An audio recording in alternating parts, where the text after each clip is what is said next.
pro debuting heavyweight Leo Grachev, who makes his professional debut on 7 days from now on November 21st, live on bestinboxing.com, globalsportstreaming.com, down in Tijuana, Mexico. Leo, how you doing? I'm doing great, Mark. How about yourself? I'm doing well. So tell us a little bit about yourself. Not much is known. I know you're training down in Albuquerque, New Mexico, if I'm not mistaken. And just tell us a little bit about yourself before we see you in the ring next Saturday night. Yeah, I'll tell you a little bit about my boxing pedigree, my sports pedigree, I should say. I moved to the United States when I was 8 years old from Russia. I've been playing sports my whole life. Played football in college for a year. When I was 19, I picked up combat sports. I started with mixed martial arts, got into kickboxing, got into boxing. I've had about 65 amateur boxing fights, won state Golden Gloves 4 times, won the national pals. I've been ranked as high as number 3 with USA Boxing. So I feel like I've had a good run in the amateurs, and finally it's time to jump into the pros, and I'm excited to do that. It's going to be November 21st with Toscano Boxing Promotions, and my manager Gabriel Carlin did a great job of getting me active, especially during this time. Now, I was told that you're down in Albuquerque and you do some training with some of the big MMA fighters down there. Is that correct? That is, including the guy who many call the GOAT, Jon Jones. You've shared the octagon and/or ring with him. Yes, sir. I have. I actually got a call from Jon's camp in December of 2018, I believe. This is when he was preparing for his second fight with Alexander Gustafsson, and they wanted me to come down, give him some looks with the hands. So I came down here. We got some work. It was great. He's an awesome guy. I really enjoyed my time here. At the time I was living in California, and I was planning on making a move. Things weren't working out for me there, and I thought I'd give Albuquerque a try. So I actually ended up down here. It's funny that you said about the Gustafsson, the hands, the blonde hair. You probably could have been a body double for Gustafsson. I think so. So I mean, what's that like? And we'll get into boxing in a second, but he's widely considered the best in his sport by a lot of people. Even though it's another sport, does that kind of raise your boxing game being in with a guy who many recognize is just pure greatness? Absolutely. And a guy like Jon Jones, he's very, very cerebral. It was a very interesting experience working with him. He's not a boxer. So, the first time we sparred, I was having a lot of success. And he's one of those people that he can process information in real time, and he would never make the same mistake twice. And, he would ask me, well, what do you think about this and that? And I tell him, and he could almost, as he could get, 1,000 mental reps in a couple minutes, and all of a sudden, boom, he's on top of his game, and he changes the way he moves. He understands what mistakes he made, and he doesn't make them anymore. So it was very interesting. Every time I worked with him, I had to come up with something new for him, because something that worked before wouldn't work again with him. So now let's get into you and this fight next Saturday night. You're taking on a fighter by the name of Juan Fierro, who's 1-1, 1 knockout. He's from Tijuana, kind of a smallish heavyweight. It looks like fights a little bit around the 200-pound mark. What do you know about him? Have you been able to see him fight at all? Yeah, we've had video on him. I've seen his last fight. I think we matched up really well against them, so that's not a fight I'm concerned about. So tell us about your style. I believe you're about 6'5", or you consider yourself more of a boxer, more of a puncher, more of a boxer puncher? Can do this, can do that? I'd say the latter, more of a boxer puncher. In the amateurs, it's a little difficult to be a puncher, I believe, especially with those big gloves. But transitioning to pros, I believe my style will change quite a bit, and I'm really looking forward to that. But I do know how to box. I do know how to move, especially for a big guy, and I'm gonna be looking to show that. I'm gonna be looking to show that for sure.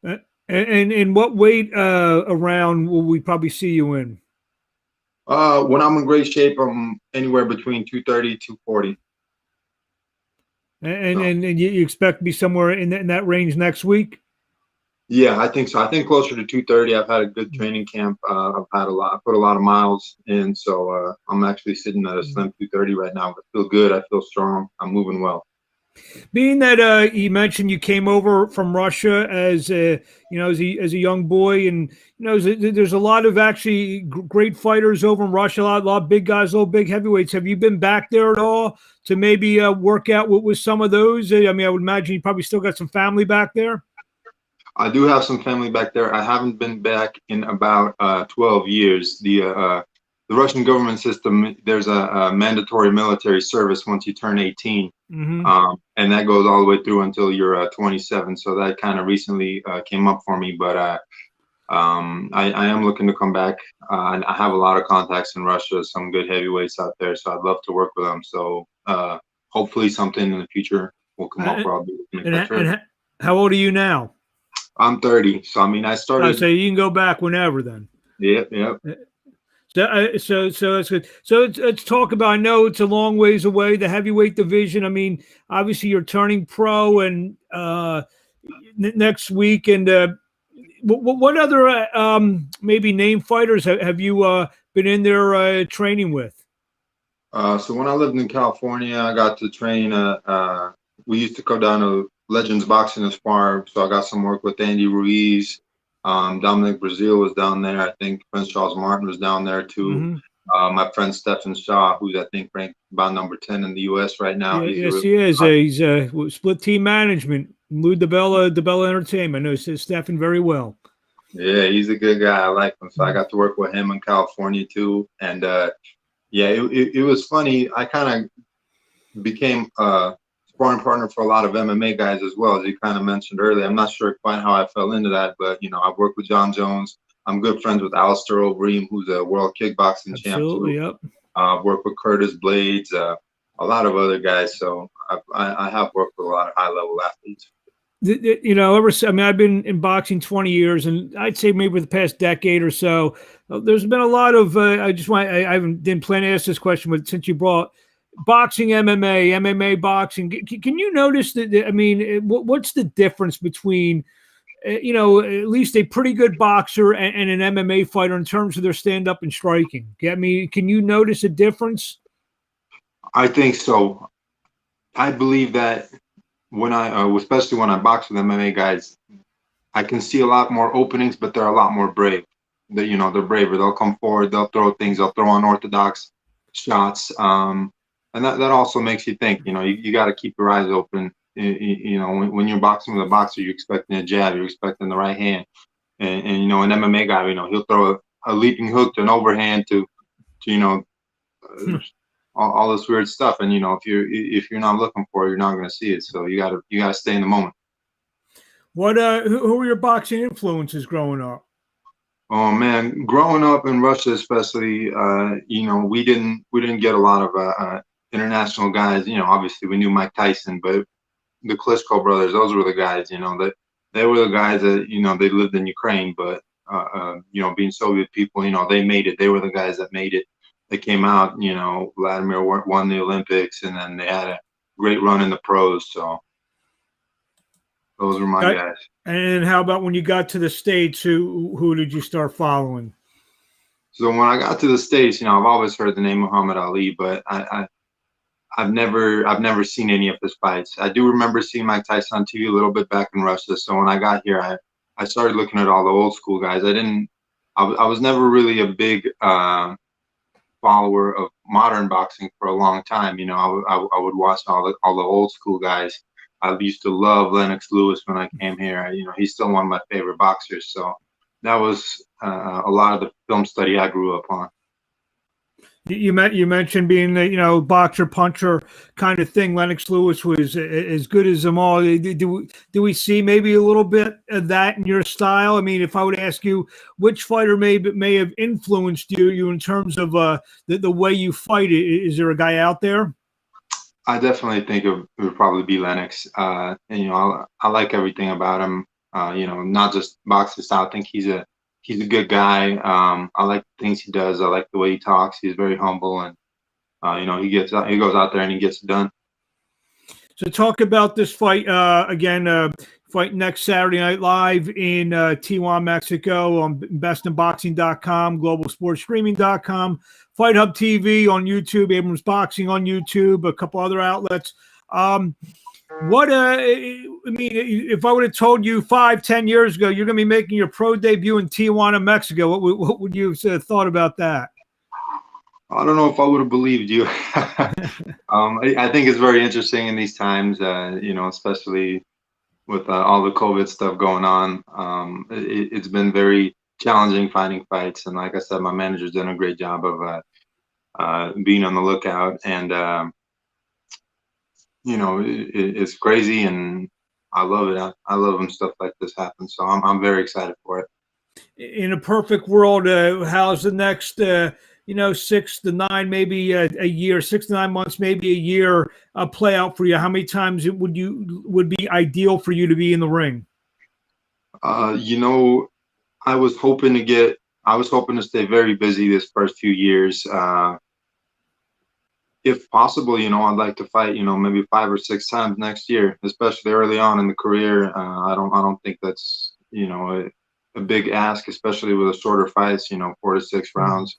I don't think that'll be a problem. And, obviously, Toscano Promotions are putting on a lot of good shows. They're almost running every other month, it seems like. So I guess there's an opportunity maybe to get on some of those shows. Yeah, absolutely. Wherever they have them. And I would love that. And I talked to some of their guys and they're excited to have me on there. I'm excited to be on there. So I'm looking forward to it for sure. You mentioned Stephen Shaw, who's a good young up-and-coming heavyweight. Do you track some of? Like I said, I know you haven't turned pro yet. Next week, that's going to change. Do you track? Obviously, everyone looks at the top of the division, Fury and Joshua and all those kind of guys. But do you track some of the other young American heavyweights, or the guys who are, maybe 5, 7, 9 fights in, guys who you could see earlier in your career, rather than maybe down the line? Yeah, definitely. I keep tabs with a lot of people I've seen at all these national tournaments and everything. I have an acute memory, so I can remember a name and I'll see him on TV. I was like, I think I've seen that guy before, and I'll look him up. I'll look at their box track. If the fight's on, I'll definitely watch them come in.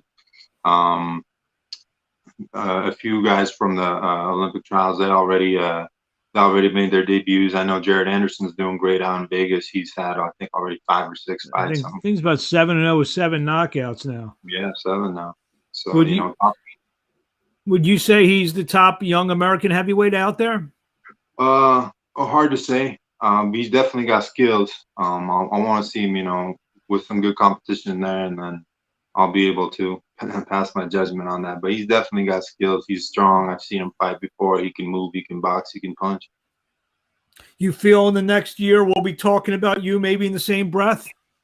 I sure hope so. As long as these fights keep coming, man, I'm gonna do my thing. I'm gonna keep getting these wins. Anything you want to say in closing to the fans out there before we let you go? And we see you next Saturday night live on bestinboxing.com and globalsportstreaming.com.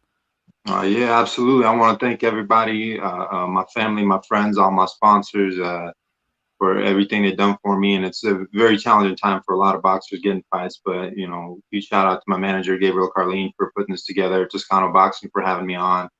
And I hope you guys all have a great weekend. And where do we see you on the social media if some of the fans want to follow you, drop you a line, and, just check on the progress of your career? Absolutely. You guys can I'm most active on Instagram. Is going to be Leo the Lion Boxer. I also have a page on Facebook as well, if you guys would like to follow that. There you have it. Terrific chatting with a good prospect here, set to make his pro debut on November 21st, live on bestinboxing.com, globalsportstreaming.com, Fight Hub TV on YouTube, Abrams Boxing on YouTube, a couple other outlets. Leo Grachev, it was a pleasure to get to know you. Now, hopefully we'll have plenty more of these chats before some more fights as we go, as you get on in your career. Hey, Mark, thank you so much. My pleasure. Thank you and good luck. Thank you.